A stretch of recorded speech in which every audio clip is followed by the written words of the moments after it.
اب فرشتے کا انتظار تھا، اسی فرشتے کا جسے آپ صلی اللہ علیہ وآلہ وسلم نے دیکھا تھا، جسے ورقہ نے ناموس موسیٰ کہا تھا، اور جس کے آنے پر خدیجہ رضی اللہ تعالیٰ عنہ نے آپ صلی اللہ علیہ وآلہ وسلم کو مبارکباد دی تھی۔ انتظار کرتے رہے لیکن جبریل نہ آئے، آپ صلی اللہ علیہ وآلہ وسلم پر کوئی وحی نہ ہوئی۔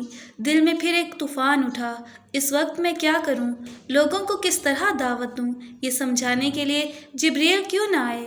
جبریل نے ملنا کیوں چھوڑ دیا؟ جبریل پھر کوئی پیغام کیوں نہ لائے؟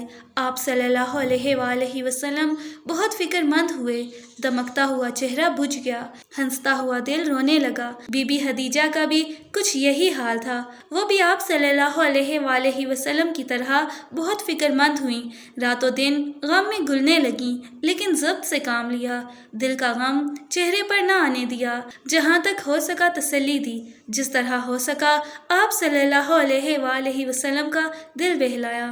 آپ صلی اللہ علیہ وآلہ وسلم پھر غار حرا جانے لگے، دن رات وہیں رہتے، عبادت کرتے اور اپنے رب سے کہتے، اے میرے رب، تو نے مجھے نبی بنایا تھا، پھر یہ کیا ہو گیا؟ تو نے مجھے چھوڑ کیوں دیا؟ غم سے سینہ جل رہا تھا، ایک آگ تھی جو سلگ رہی تھی، ایک شعلہ تھا جو دہک رہا تھا۔ کبھی بے خود ہو کر آپ صلی اللہ علیہ وآلہ وسلم گاڑیوں میں پھرنے لگتے، کبھی پہاڑ کی چوٹی پر چڑھ جاتے اور چاہتے کود کر جان دے دیں۔ اتنے میں حضرت جبریل علیہ السلام آ جاتے، آپ صلی اللہ علیہ وآلہ وسلم کو اطمینان دلاتے، محمد آپ سچ مچ اللہ کے نبی ہیں۔ اس سے آپ صلی اللہ علیہ وآلہ وسلم کو سکون ہو جاتا، آپ صلی اللہ علیہ وآلہ وسلم واپس چلے جاتے۔ کچھ دنوں بعد پھر وہی کیفیت ہوتی اور پھر پہاڑی پر چڑھ جاتے کہ کود کر جان دے دیں۔ حضرت جبریل علیہ السلام پھر سامنے آتے اور اسی طرح اطمینان دلاتے، آپ صلی اللہ علیہ وآلہ وسلم واپس چلے جاتے۔ آپ صلی اللہ علیہ وآلہ وسلم کے دل پہ کیسی چوٹ تھی، روح میں کتنی چبھن تھی، ذہن پر کتنا بوجھ تھا، وحی کا رک جانا کتنا بڑا عذاب تھا۔ شاید رب نے مجھے چھوڑ دیا، یہ خیال ایک چبھتا ہوا نشتر تھا۔ ایک دن آپ صلی اللہ علیہ وآلہ وسلم کہیں سے گزر رہے تھے، یکایک آسمان سے آواز آئی، سر اٹھا کر دیکھا تو وہی فرشتہ جو غار حرا میں آیا تھا، فضا میں ایک کرسی پر بیٹھا تھا۔ فرشتے کو دیکھتے ہی آپ صلی اللہ علیہ وآلہ وسلم ہلنے لگے، کانپنے اور لرزنے لگے۔ پہلی بار بھی آپ صلی اللہ علیہ وآلہ وسلم کا جسم کانپ رہا تھا، ہوا کے پتوں کی طرح ہل رہا تھا۔ کیا یہ کانپنا اسی طرح کا تھا؟ کیا یہ ہلنا اسی جیسا تھا؟ خوف اور گھبراہٹ کا، رعب اور دہشت کا نہیں، اس میں مسرت کی حلاوت تھی، خوشی اور اطمینان کی ٹھنڈک تھی۔ آپ صلی اللہ علیہ وآلہ وسلم اسی حال میں گھر آئے، فرمایا مجھے کچھ اوڑھا دو، مجھے کچھ اوڑھا دو۔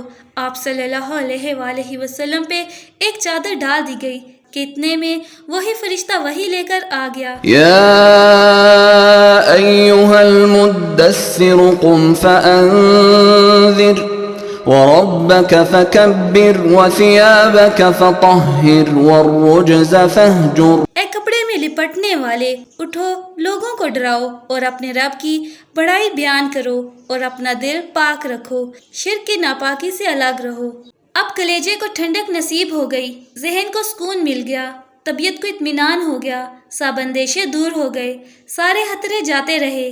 رہیں خدیجہ رضی اللہ تعالیٰ عنہ تو نہ پوچھو ان کا کیا حال تھا، دل گلاب تھا اور چہرہ چمکتا ہوا شہاب، کیونکہ ان کی تمنا پوری ہو گئی، ان کی آرزو بھر آئی۔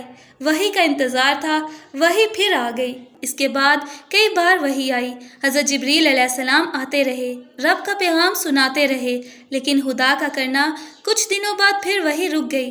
دعوت کا سلسلہ شروع ہو چکا تھا، کافروں کی طرف سے مخالفت بھی ہو رہی تھی، مخالفت کے لیے تنکے کا سہارا کافی تھا۔